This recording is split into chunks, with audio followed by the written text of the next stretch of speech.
The fishing at Sebastian Inlet has continued its hot streak this week, but there are times when anglers aren't catching anything.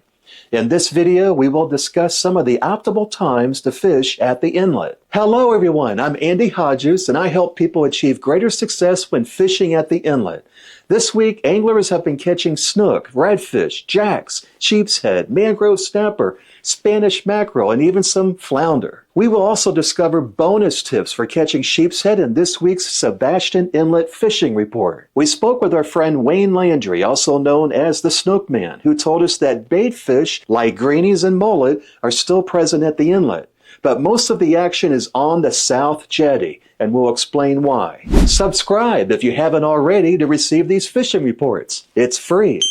Let's start with the North Jetty. While the action has slowed down a bit, some fish are still biting. Anglers are catching snook and redfish at the jetty's tip during the outgoing tide, using live baits such as mullet and croakers. I was at the inlet Wednesday morning and it was slow, and people were mostly catching catfish. The tide was very low. So I personally think there's two things happening here. One, the tide was very low in the morning, especially by 10 a.m. And two, it was also the outgoing tide. From now through the weekend, the low tide will occur later in the day from 12 p.m. to 2 p.m. by Sunday. So make sure you get your fishing in early in the morning. Now, when the tide isn't this low, you can also reel in some mangrove snappers around the rocks and pylons on the North Jetty, using live or cut greenies as bait. However, the incoming tide is showing no action for snook and redfish at the North Jetty.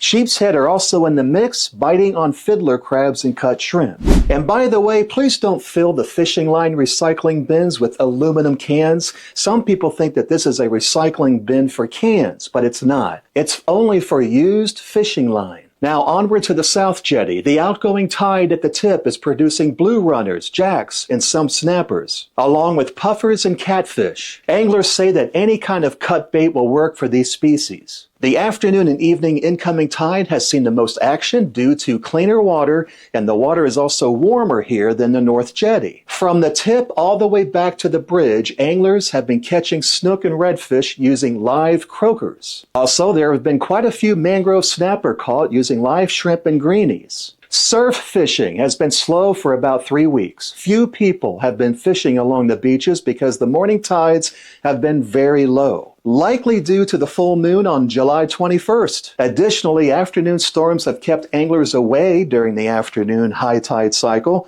so there's not much to report on the surf right now. And here's our latest poll. This week we asked, what type of content do you want to see more on this channel? 44% of you said fishing reports, and 33% say how to catch specific fish. 11% said tackle tips and interviews with fishermen.